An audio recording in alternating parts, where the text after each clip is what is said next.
las encuestas, los medios de comunicación, periodistas, hasta la comunidad internacional abogaba por el sí en Colombia.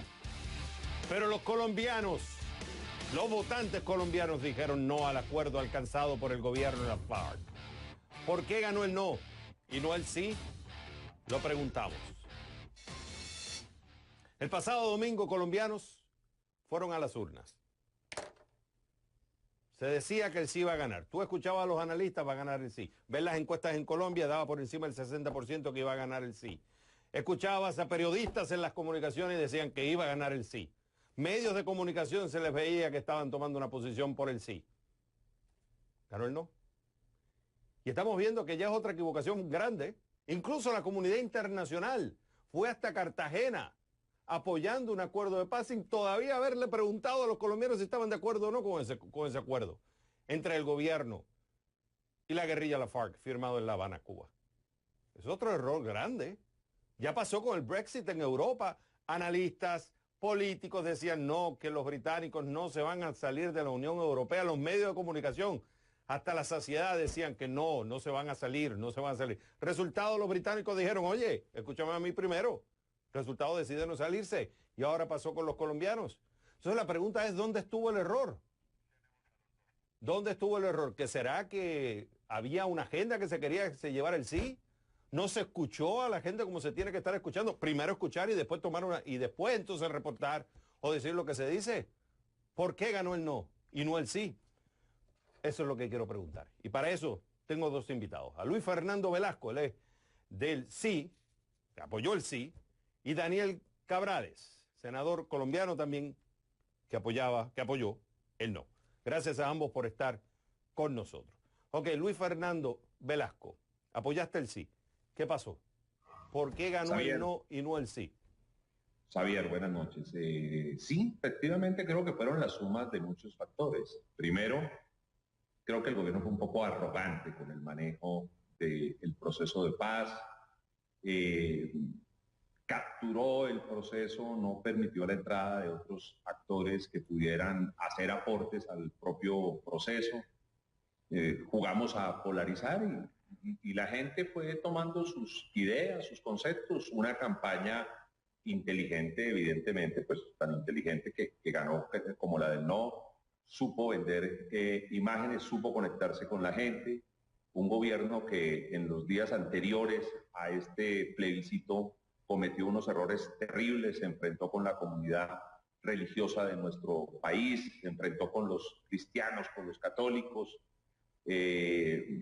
anunció una reforma tributaria muy fuerte que golpearía a la gente. Entonces fueron las sumas de muchas cosas y el país se polarizó, una muy poca diferencia, pero de todas maneras diferencia. Y de todas maneras ganó el no y obviamente hoy estamos ante una situación un poco compleja. La única salida que yo veo es un gran pacto nacional, lo hemos propuesto, todo el mundo lo ha propuesto, todo el mundo está de acuerdo. Lo difícil es cómo hacemos ese pacto nacional.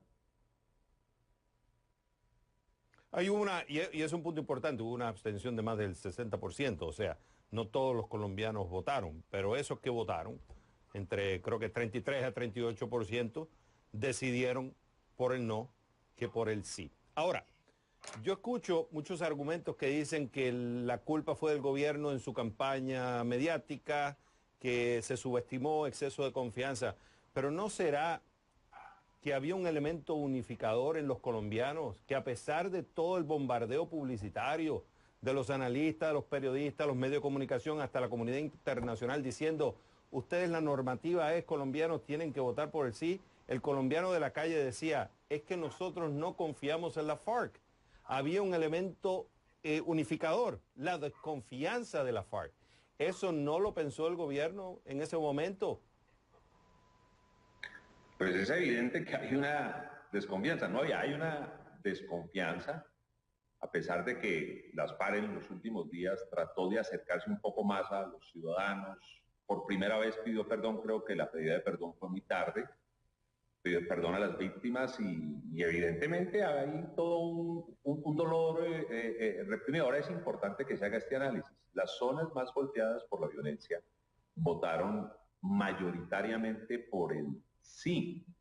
Las zonas menos golpeadas, particularmente algunos grandes centros urbanos, votaron mayoritariamente por el no. Eso también hay que generar una serie de análisis, pero independientemente de los análisis, hoy estamos en una coyuntura, hay que mirar hacia adelante. Y hacia adelante, evidentemente, tanto los del no como los del sí queremos salvar el proceso de paz. Y lo que tenemos que hacer es reconocer la voz política de los del no y hacer ese pacto nacional. Ahora, senador, hay otro elemento importante antes de pasar con el otro senador que apoyaba el no. También había una división interna. Estuve leyendo que había una división entre lo que le llamaban el grupo Gaviria y el vicepresidente. Entonces esas divisiones internas también que hubo dentro del oficialismo también llevó a que se crearan estas divisiones y no hubo una unidad que ayudara o sea, la división lo que hizo fue crear más desaveniencia dentro del sí, lo cual en momentos críticos no fue bueno. Sí, eso también afectó, pero hay una cosa que no se ha hablado mucho, y la voy a decir aquí en CNN, y es los asesores de campaña tuvieron la peregrina idea de tratar de esconder a la clase política que es la que está en contacto con las comunidades, la que está en las regiones, la que habla con sus electores. Y eso lo sintió la clase política. Hay muchos de los actores de la clase política frente a esa actitud arrogante y agresiva de estos asesores de la campaña. El domingo se escondieron y evidentemente tan se escondieron que ahí están los resultados. Daniel Cabrales, senador colombiano del Centro Democrático, apoyó el no. ¿Por qué perdió el sí y ganó el no? Javier, ante todo, muy buenas noches, senador Luis Fernando Velasco, muy buenas noches para él, para todos los televidentes. Yo creo que Colombia se manifestó, el constituyente primario quería la paz para Colombia, pero no los acuerdos con la FARC. Los acuerdos con la FARC no nos llevaban a la paz verdadera, a la paz duradera. Creo que en esta campaña no hay vencedores ni vencidos. Simplemente hay un mensaje de los colombianos que quieren que se reorienten los acuerdos de alguna manera para que podamos alcanzar la verdadera paz que tanto Colombia anhela. En eso estoy de acuerdo con el senador Velasco, donde Colombia tiene que ir inmediatamente a un gran pacto nacional, a un gran acuerdo nacional, donde todos estemos incluidos, los que votaron por el no, los que votaron por el sí, y los que de alguna manera también no fueron a las urnas, se abstuvieron de ir a votar, porque ese mensaje de 67% de abstención en Colombia también es un mensaje muy claro, donde tampoco pensamos que hubo inclusive hasta la pedagogía suficiente.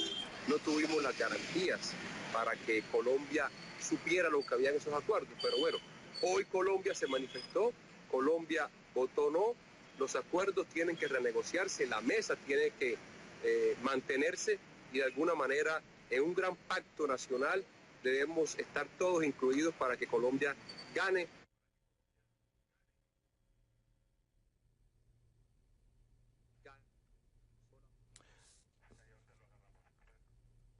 Luis Fernando, tengo un problema de comunicación tengo un problema en la señal con Daniel Cabrales, pero quería preguntarle una cosa. Luis Fernando, ¿tengo a Daniel Cabrales o la señal sigue teniendo problemas? Ok. Luis Fernando, hay otros elementos también coyunturales que analizando y escuchando a otros en Colombia, viendo las diferentes variables, hay elementos que son exógenos. Uno es, hay una situación económica que es una realidad, que está afectando al colombiano.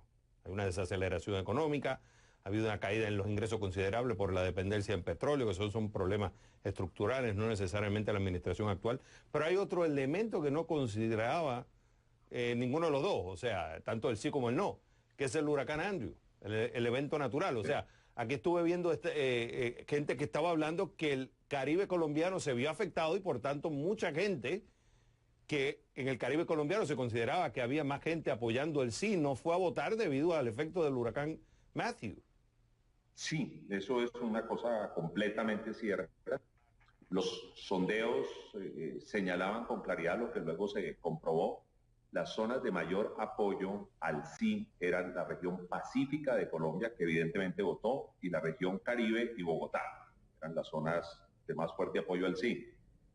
En Colombia, yo recuerdo, nunca habíamos tenido un huracán y tuvimos ese huracán precisamente el día de que el plebiscito. De hecho, en muchas zonas del Caribe ni siquiera pudieron colocarse a disposición las urnas para que los ciudadanos votaran, y en otras ciudades como Barranquilla, Cartagena, etcétera, donde había un buen apoyo por el sí, o por lo menos se esperaba un buen apoyo, el aguacero fue impresionante y la gente salió, o sea, aumentó la abstención en una zona donde ganar sí, de todas maneras, los resultados ahí están, y yo quiero insistir en algo. Me gustó mucho escuchar al doctor Morales.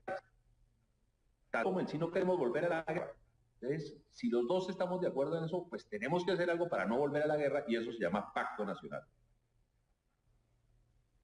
Ahora, estuvo correcto por parte de los estrategas del sí de haber organizado una firma simbólica en Cartagena, llevar a la comunidad internacional, llevar toda esta propaganda apoyando. Es normal, es entendible que si estás apoyando el sí, vas a persuadir al votante colombiano que, oye, apoya el sí y no el no. Pero ¿no crees que fue un exceso de confianza de llevar toda esta propaganda y no esperar hasta que el colombiano primero, darle más tiempo a digerir un acuerdo de paz de más de 250 páginas, que yo mismo le confieso, es muy complicado y requiere de mucho tiempo para leer? El colombiano de a pie no tiene el tiempo para leerlo. No se le debió dar un poco más de tiempo, esperar que votara el colombiano y después hacer toda la fanfarria de que se estaba afirmando la paz. Es fácil hacer análisis cuando ya han pasado las cosas. Yo creo que en su momento el gobierno se la jugó por darle una legitimidad internacional a los acuerdos y que todo Colombia los viera. Probablemente eso hizo que alguna gente que estaba con el sí dijera, eso ya está listo, no hay necesidad de salir a votar, y perdimos unos votos, y los que estaban por el no salieron fervorosamente a votar y ganaron por 50.000 votos, un electoral de más millones, lo que implica lo ajustado que estuvo el resultado, pero hacer ese análisis es un poco complejo. Ahora, políticamente sí vamos a tener dificultades. Es que trajimos a toda la comunidad internacional, le presentamos unos acuerdos que no estaban refrendados por los ciudadanos, y para que esos acuerdos entren en vigencia se necesitaba esa refrendación. Eso va a traernos dificultades diplomáticas, dificultades políticas. Senador Daniel Cabrales, una de las cosas que yo sentí en aquellos que apoyaban el no, incluso lo veía en redes sociales, era que si tú estabas en contra del acuerdo, era como decir que estabas en contra de la paz. Entonces, eso también fue un fallo del sí, el crear este concepto de que si apoyabas el sí estás pro paz, pero si no apoyas el sí, eres guerrero, estás a favor de la guerra, no estás a favor de la paz. Y eso es lo que hacía que mucha gente en Colombia decidiera, no, espérate, no es que yo no quiera la paz, es que yo estoy de acuerdo que haya paz, lo que no estoy de acuerdo con este acuerdo. ¿Tú crees que eso fue un fallo también de aquellos que abogaban por el sí? Polarizó el país. Fue, creo que, una mala estrategia, un mal mensaje para el país, porque todos queremos la paz, pero dividieron al país supuestamente entre los de la paz y los de la guerra. Y nosotros no, con ganar el no ganó la guerra, ganó la modificación del acuerdo, ganó la modificación para alcanzar la verdadera paz, la paz con justicia, la paz con reparación, la paz con verdadero perdón. Nosotros no podemos permitirle a Colombia que 7 millones de desplazados en Colombia, todo eso quedara en la impunidad. Crímenes de lesa humanidad cometidos por estos señores de la FARC también iba a quedar en la impunidad. 2 días después, o un día después de lo que pasó en Cartagena el pasado lunes, ya ETA y otros grupos terroristas del mundo estaban reclamando el mismo acuerdo con la FARC, que daba garantía total de impunidad. Eso fue lo que Colombia quiso votar el día de ayer, por eso se manifestó de una gran manera, casi 7 millones de votos por el no, que se quieren simplemente modificar los acuerdos de alguna manera para que gane Colombia, para que gane la ciudadanía, para que gane la patria y la democracia y el Estado de Derecho, pero que no claudique en estos acuerdos, que era lo que ahí nosotros veíamos. Simplemente aquí llamamos ahora a la reconciliación, a un pacto nacional, a un gran acuerdo nacional, donde todos los actores estén y Colombia gane, no solamente gane las FARC. Está claro que todos van a hacer revisiones, los que apoyaban el sí van a hacer revisiones donde se equivocaron, los del no van a hacer revisiones, y nosotros también en los medios de comunicación tenemos que hacer revisiones, porque la realidad es que muchos tomaron posiciones cuando su rol, el rol de nosotros en los medios de comunicación es describir los eventos, no es decirle a la gente lo que tienen que hacer. Entonces, de la misma forma que los analistas, los internacionalistas, los políticos tienen que hacer revisiones, nosotros también la vamos a tener que hacer. Luis Fernando Velasco y Daniel Cabrales, ambos, fue un gusto haberlos tenido en el programa.